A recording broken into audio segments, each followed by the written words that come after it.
Hello everyone, welcome to IB Technical Classes. I am Subhas Kumar and today I am going to discuss very amazing and interesting topic that is stroboscopic effect. सबसे पहले समझते हैं what is stroboscopic effect. ये क्या होता है? Fluorescent lamp को अगर किसी भी रोटेटिंग पार्ट के नजदीक रख दिया जाए या कोई भी मूविंग पार्ट के नजदीक रख दिया जाए तो वो मूविंग पार्ट एक्चुअल स्पीड से कम स्पीड में हमें दिखाई देता है या फिर हमें स्टैटिक रूप में दिखाई देता है। तो जो जितना स्पीड से घूम रहा है उतना से जो कम में दिखाई दे रहा है वही स्ट्रोबोस्कोपिक इफेक्ट है, या फिर जो स्टैटिक रूप में दिखाई दे रहा है वही स्ट्रोबोस्कोपिक इफेक्ट है। तो यही यहाँ पे लिखा हुआ है कि rotating parts appear to be slowly speed then the actual speed. Actual speed से कम स्पीड में ये दिखाई देता है हमें, that is called stroboscopic effect. ये कहाँ पे होता है? ये जनरली जहाँ पे फ्लोरोसेंट लैंप का यूज किया जाता है वहीं पे ये देखने को मिलता है स्ट्रोबोस्कोपिक इफेक्ट। तो समझने की कोशिश करते हैं कि क्यों फ्लोरोसेंट लैंप में स्ट्रोबोस्कोपिक इफेक्ट होता है। तो हम लोग जानते हैं कि जो फ्लोरोसेंट लैंप में सप्लाई दिया जाता है वो 50 हर्ट्ज ऐसे सप्लाई रहता है। तो हम लोग जान रहे हैं कि जो पावर का फ्रीक्वेंसी है वो सप्लाई के फ्रीक्वेंसी से डबल टाइम्स होता है, दुगना होता है। दैट मींस पावर का फ्रीक्वेंसी 100 हर्ट्ज होगा जब सप्लाई का फ्रीक्वेंसी 50 हर्ट्ज है।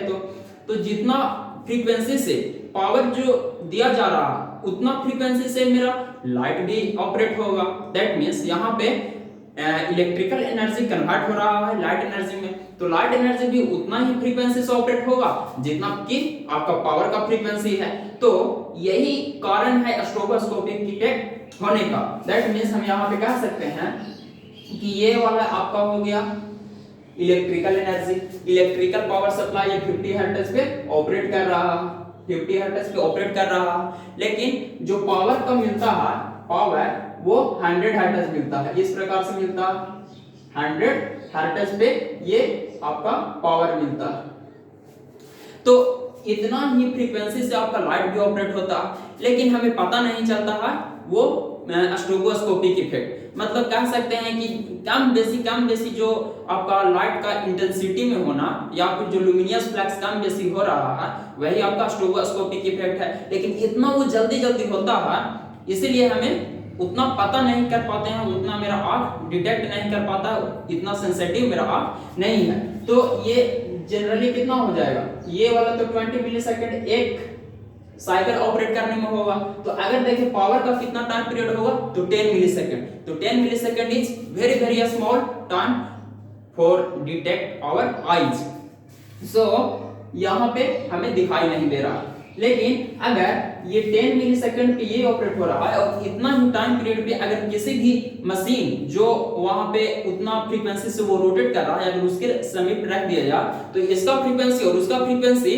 अगर मैच हो जाए तो मेरा वो मशीन स्टैटिक रूप में दिखाई देगा। जैसे कि हम लोग पढ़े हैं सिंक्रोनस मशीन में कि जितना फ्रीक्वेंसी पे आपका स्टेटर ऑपरेट हो रहा है अगर उतना फ्रीक्वेंसी पे रोटर ही ऑपरेट हो जाए दैट मींस सप्लाई फ्रीक्वेंसी और रोटर का फ्रीक्वेंसी सेम हो जाता है, वही आपका होता है सिंक्रोनस। तो यहाँ पे सिंक्रोनाइज कर अगर जाएगा तो वही आपका स्टैटिक रूप में दिखाई देता है। तो ये हमारे लिए अच्छा नहीं है। तो यहाँ पे जो लैंप का फ्लिकर होगा वो 100 टाइम्स हो जाएगा। 50 हर्ट्ज सप्लाई पे अगर देंगे 60 हर्ट्ज सप्लाई पे देंगे तो वो और ज्यादा पे फ्लिकरिंग करने लगेगा, तो वो हमारे लिए फायदा नहीं है, मतलब अच्छा नहीं है। तो अब हमको क्या चाहिए कि इस स्ट्रोबोस्कोपिक इफेक्ट को किसी तरह से मिनिमाइज किसी तरह से करें। तो क्या क्या मेथड है स्ट्रोबोस्कोपिक इफेक्ट को मिनिमाइज करने का? इसमें हम लोग दो प्रकार के मेथड पढ़ेंगे, 3 लेंथ मेथड और 2 लेंथ मेथड। 3 लेंथ मेथड का यूज किया जाता है 3 फेज सप्लाई में और 2 लेंथ मेथड का यूज किया जाता है सिंगल फेज सप्लाई में। अब देखते हैं 3 लेंथ मेथड क्या होता है। तो 3 लेंथ मेथड में 3 फेज रहेगा, 3 फेज में प्रत्येक फेज से एक बल्ब को कनेक्ट कर देंगे, मतलब 3 फेज 4 वायर सिस्टम रहेगा और एक फेज और एक न्यूट्रल से एक वायर, फिर अगला फेज और एक न्यूट्रल से एक लैंप, फिर अगला फेज और फिर एक न्यूट्रल से लैंप को जोड़ देंगे। इस प्रकार अगर जोड़े लैंप को तो क्या होगा, मेरा क्या इससे मिलेगा। तो अब यहाँ पे देखिए यहाँ पे हम लोग देख रहे थे कि यहाँ पे जैसे ही यहाँ पे बढ़ करके फिर यहाँ पे जीरो आ जा रहा था, तो यही जीरो मेरा स्ट्रोबोस्कोपिक इफेक्ट बनाता था, दैट मींस फ्लिकरिंग बनाता था। दैट मींस यहाँ पे पॉजिटिव आ रहा है, फिर निगेटिव, फिर पॉजिटिव, फिर निगेटिव। जितना जल्दी जल्दी मेरा जीरो ये मिल रहा है वही उतना जल्दी जल्दी फ्लिकरिंग होगा, उतना हमारे लिए अच्छा नहीं है। तो अगर इस प्रकार से हम अरेंजमेंट करें कि यहाँ पे जीरो आने से पहले ही अगर दूसरा यहाँ पे बल्ब अगर ऑपरेट करा दे इस समय, दैट मींस यहाँ जीरो आ रहा है, जीरो आने से पहले ही यहाँ पे अगर दूसरा बल्ब ऑपरेट करा दे तो वहां पे आपका फ्लिकरिंग नहीं होगा। उसी प्रकार यहाँ पे जीरो आने से पहले फिर दूसरा बल्ब ऑपरेट करा दे तो फिर फ्लिकरिंग नहीं होगा। दैट मींस फ्लिकर कहने का मतलब क्या कि जो आपका लाइट का इंटेंसिटी है उसी में कम बेसी होना। जैसे यहाँ पे ज्यादा हो रहा है, फिर कम हो रहा है, फिर निगेटिव डायरेक्शन में हो रहा है, दैट मींस पावर निगेटिव हो रहा है, तो आपका जो फ्लिकरिंग होगा वो भी निगेटिव होगा। तो यहाँ पे जो जीरो है यही हमारे लिए अच्छा नहीं है। तो जीरो को किसी तरह से यहाँ पे हटाना है, ये जीरो करंट को। तो यही आपका किया जाता है थ्री फेज सप्लाई में। तो थ्री फेज सप्लाई में क्या होगा, हम लोग जानते हैं कि प्रत्येक फेज में आपका करंट वोल्टेज 120 डिग्री डिस्प्लेस रहेगा।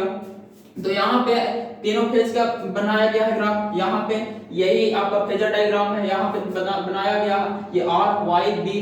तो यहाँ पे देख रहे हैं कि जो आर फेज है उसको हम जीरो मान रहे हैं, 0 डिग्री पे, वाई फेज है 120 डिग्री पे डिस्प्लेस है, और जो बी फेज है वो 240 डिग्री पे डिस्प्लेस है। अब यहाँ पे देख रहे हैं कि जब यहाँ पे जीरो टाइम आ रहा है तो जीरो से हम यहाँ पे मान ले रहे हैं कितना डिग्री तक, यहाँ पे जीरो से हम मान ले रहे हैं यहाँ तक, ये वाले आपका हो गया 120 डिग्री तक। तो 120 डिग्री के बीच में आपका क्या हो जा रहा है, देख रहे हैं कि आपका जो आर फेज है उसमें आपका पावर का वैल्यू ज्यादा है। तो आर फेज के कारण जो लाइट एनर्जी मिलेगा उसमें जो इल्यूमिनेशन आएगा, लुमिनियस फ्लक्स, उसका वैल्यू ज्यादा रहेगा। तो इस समय आपका इसके कारण जो इंटेंसिटी मिलेगा वो ज्यादा इंटेंसिटी का लाइट मिलेगा, इसमें आपको कम मिलेगा। क्यों कम मिलेगा क्योंकि इस समय देख रहे हैं कि y का वैल्यू कम है, y का वैल्यू कम है, उसी प्रकार b का वैल्यू भी कम है, मतलब b में जो पावर जा रहा है उसमें उसका वैल्यू कम है। तो इसमें कम मिलने के कारण इसमें भी लाइट मिल रहा है, इसके कारण भी लाइट मिल रहा है लेकिन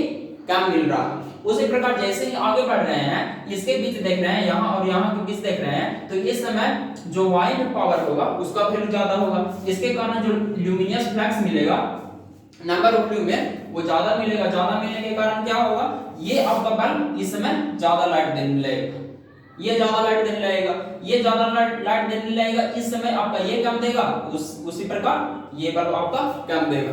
तो और आगे अगर देखें इस जोन में अगर देखें तो इस जोन में आपका बी में ज्यादा पावर आएगा, जिसके कारण आपका बी के कारण जो ल्यूमिनियस फ्लक्स आपका उत्पन्न हो रहा है वो इसमें ज्यादा देगा। तो अगर देखें टोटल ओवरऑल मिला करके यहां से यहां तक, तो आपका टोटल में पावर अगर देखें तो यहाँ पे ये ऑपरेट हो जा रहा है, यहाँ पे ये, उसी समय उसी प्रकार आपको कोरस्पोंडिंग ऑपरेट होते रहेगा। तो यहाँ पे देख रहे हैं कि आपका जीरो मिल ही नहीं रहा, जैसे ही ये जीरो मिल रहा था ये ऑपरेट हो जा रहा था, उसी प्रकार जैसे ही यहाँ पे जीरो मिल रहा था ये ऑपरेट हो जा रहा था, यहाँ पे जीरो मिल रहा था ये जल रहा था। यहाँ पे मेरा प्रॉब्लम क्या हो रहा था, सिंगल फेज अगर सप्लाई देते थे तो यहाँ पे जीरो मिल जाता था तो उसका फ्रीक्वेंसी कम हो जाता था, ल्यूमिनियस फ्लक्स जो बल्ब के कारण यहाँ पे ल्यूमेन आ रहा है, ल्यूमेन कम हो जाता था, जिसके कारण मेरा फ्लिकरिंग एक्शन देखने को मिलता था। लेकिन यहाँ पे फ्लिकरिंग एक्शन देखने को मिलेगा ही नहीं क्योंकि जीरो आ ही नहीं रहा, जीरो आने से पहले ही दूसरा बल्ब का इंटेंसिटी ज्यादा हो जा रहा। इसीलिए यहाँ पे कह सकते हैं कि यही जो सबसे मेन पॉइंट है कि zero of two lamp will not be same, मतलब दो लैंप का जो जीरो होगा, जैसे ये लैंप ऑपरेट हो रहा है, ये लैंप ऑपरेट हो रहा है, दोनों का सेम नहीं होगा। सेम नहीं होने के कारण आपका स्ट्रोबोस्कोपिक इफेक्ट रिड्यूस हो जाएगा। तो इसमें हम लोग क्या देखे हैं, स्ट्रोबोस्कोपिक इफेक्ट क्यों रिड्यूस हो जा रहा है, क्योंकि यहाँ पे एक तरह से कह सकते हैं कि डीसी सप्लाई मिल रहा है। डीसी सप्लाई में हम लोग क्या देखते हैं कि डीसी सप्लाई में कोई फ्रीक्वेंसी नहीं है, फ्रीक्वेंसी जीरो है। जितना आपका कम फ्रीक्वेंसी, मतलब दैट मींस कह सकते हैं अगर जीरो फ्रीक्वेंसी है तो उस पे कोई फ्लिकरिंग एक्शन नहीं होगा, कोई यहाँ पे कम बेसी नहीं होगा आपका, और यहाँ पे आपका स्ट्रोबोस्कोपिक इफेक्ट भी नहीं होगा। तो एक प्रकार से ये कह सकते हैं कि ये आपका पल्सेटिंग डीसी की तरह यहाँ पे आउटपुट मिल रहा है, और इसी कारण जो लाइट आउटपुट आपका आएगा वो जनरली हमेशा यूनिफॉर्म रूप में रहेगा, जिसके कारण जो रोटेटिंग पार्ट है वो हमेशा यूनिफॉर्म रूप में हमें दिखाई देगा, मतलब कि जो उसका एक्चुअल स्पीड है एक्चुअल स्पीड ही दिखाई देगा। अब यहाँ पे हम लोग चलते हैं second method. Second method two leg method है। ये हमें मतलब बहुत जगह ये यूज किया जाता है टू लेग मेथड, और इसका एडवांटेज भी है, इसको आगे देखने की कोशिश करते हैं। तो इसमें क्या करते हैं हम लोग, ये जो सिंगल फेज यहाँ पे सप्लाई दे रहे हैं, इस सिंगल फेज सप्लाई के थ्रू हम लोग दो लैंप जोड़ दे रहे हैं। ये दोनों लैंप है, ये दोनों ट्यूब ही है, एक फ्लोरोसेंट ट्यूब 1 हो गया, एक फ्लोरोसेंट ट्यूब 2 हो गया। अभी जानते हैं कि फ्लोरोसेंट ट्यूब को स्टार्ट करने के लिए स्टार्टर भी यूज किया जाता है, ग्लो टाइप का स्टार्टर होता है। तो ये यहाँ पे स्टार्टर लगाया गया है, ट्यूब 1 के लिए स्टार्टर S1 है, ट्यूब 2 के लिए स्टार्टर S2 है। अब यहाँ पे ध्यान देने वाली बात ये है कि जो ट्यूब 1 है उसमें सिर्फ इंडक्टर जोड़ दे रहे हैं, सिर्फ यहाँ पे हम एक चोक या फिर एक बैलास्ट जोड़ दे रहे हैं सीरीज में, और जो आपका ट्यूब 2 है उसमें हम इंडक्टर के साथ कैपेसिटर भी सीरीज में जोड़ दे रहे हैं। तो इससे मेरा क्या होगा, इससे मेरा ये होगा कि यहाँ पे इंडक्टर जोड़े हैं, जिसके कारण इसमें जो करंट जाएगा वो लैग होगा विथ रिस्पेक्ट टू वोल्टेज। उसी प्रकार यहाँ पे जो करंट जाएगा कैपेसिटर जोड़ने के कारण लीड करेगा विथ रिस्पेक्ट टू वोल्टेज। तो इसका ग्राफ यहाँ पे बताया गया। ये वाला आपका वोल्टेज का ग्राफ है जो रेड कलर का, जो ब्लैक कलर का है वो लैग का ग्राफ है। इसमें जो करंट जा रहा है, इसमें जो करंट जा रहा है वो लैगिंग करंट होगा, तो ये वाला लैग का दिखाया गया। उसी प्रकार इसमें जो करंट जाएगा वो लीडिंग करंट होगा, इसमें जो करंट जाएगा वो लीडिंग करंट होगा, और लीडिंग करंट होने के कारण यहाँ पे ये लीड के रूप में इस प्रकार से दिखाया गया। अब यहाँ पे देखने की कोशिश करते हैं कि क्या होता है, इसके कारण किस प्रकार से फ्लोरोसेंट ट्यूब में किस प्रकार से स्ट्रोबोस्कोपिक इफेक्ट इस मेथड में नहीं होता। तो देखिए यहाँ पे जैसे ही इस जोन में हम बात कर रहे हैं, तो इस जोन में आपका क्या होगा, इस जोन में हम इस प्रकार से देख रहे हैं। यहाँ पे वोल्टेज ऑपरेट है, वोल्टेज यहाँ पे दिया जा रहा है, हम सिर्फ अभी लैगिंग सर्किट को देख रहे हैं। तो लैगिंग सर्किट में क्या हो जाएगा, ये आपका वोल्टेज का ग्राफ है, ये वोल्टेज का ग्राफ है, और करंट का ग्राफ इसमें क्या हो जाएगा, लैगिंग में आपका करंट लैग करेगा। तो यहाँ पे लैग को दिखा दे रहे हैं। अब यहाँ पे जो पावर होगा वो आपका किस प्रकार होगा, power equal to P equal to V into I। ये वाला V का ग्राफ है, ये I का ग्राफ है। तो यहाँ पे देख रहे हैं कि जो पावर यहाँ पे होगा V इंटू I यहाँ पे निगेटिव में होगा। उस प्रकार यहाँ पे भी देखेंगे, यहाँ पे भी इस प्रकार से सभी जगह देखते हैं। तो यहाँ पे निगेटिव में पावर हो जा रहा, उसी प्रकार यहाँ पे पॉजिटिव में, इसी प्रकार यहाँ पे इस प्रकार से पावर आ जा रहा है। यहाँ पे इस प्रकार, इस प्रकार, इस प्रकार। अब यहाँ पे जिस प्रकार यहाँ पे पावर मिलेगा इस सर्किट में, उसी प्रकार से ये बल्ब ऑपरेट होगा, उतना ही फ्रीक्वेंसी से जो ट्यूब 1 है वो फ्रीक्वेंसी से ऑपरेट होगा। ये 50 हर्ट्ज सप्लाई से ऑपरेट हो रहा है, तो ये उतना ही फ्रीक्वेंसी 100 हर्ट्ज से ऑपरेट होगा। लेकिन अब ट्यूब 2 को देखते हैं, तो ट्यूब 2 में आपका क्या डिफरेंस आ जा रहा है। ट्यूब 2 में देख रहे हैं कि ये वाला आपका ग्राफ है वोल्टेज का, और करंट का ग्राफ क्या हो जाएगा। ट्यूब 2 में यहाँ पे कैपेसिटर लगाया गया है, जिसके कारण वो लीडिंग पावर फैक्टर देगा। तो लीडिंग में आपका हो गया इस प्रकार से, ये आपका लीडिंग पावर फैक्टर हो गया। अब यहाँ पे देखना चाहते हैं कि पावर का क्या हो जाएगा, P equal to V into I। ये वाला आपका V का ग्राफ है, ये I का। अब यहाँ पे देख रहे हैं कि इस जोन में आपका पावर क्या हो जाएगा, यहाँ पे पावर पॉजिटिव हो जाएगा इस प्रकार से। उसी प्रकार यहाँ पे देख रहे हैं ये पॉजिटिव है, और ये वाला ये निगेटिव है, ये पॉजिटिव है। तो पॉजिटिव इंटू निगेटिव, ये निगेटिव हो जाएगा। उसी प्रकार ये पॉजिटिव निगेटिव पॉजिटिव निगेटिव, तो पावर आपका इस प्रकार मिल रहा है।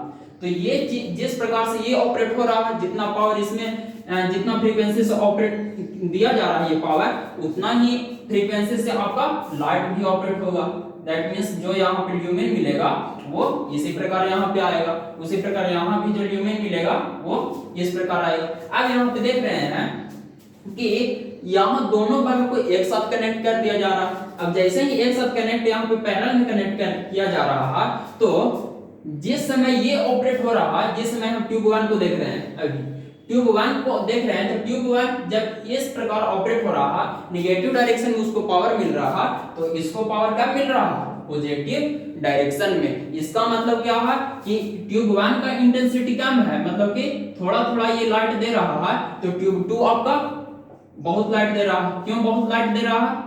क्योंकि इसका पावर जो है वो ज्यादा, ये पावर ज्यादा है, तो ये समय ये ऑपरेट हो रहा है। उसी प्रकार यहाँ पे देख रहे हैं कि थोड़ा सा नेक्स्ट साइकिल में चलते हैं, तो ये नेक्स्ट हाफ साइकिल में तो ये कम दे रहा है ट्यूब 2, तो ये वाला ज्यादा दे रहा है। तो दोनों मिल करके क्या करेगा, दोनों मिल करके आपका जब ये जिस समय ये जीरो होगा उस समय जीरो आने ही नहीं देगा।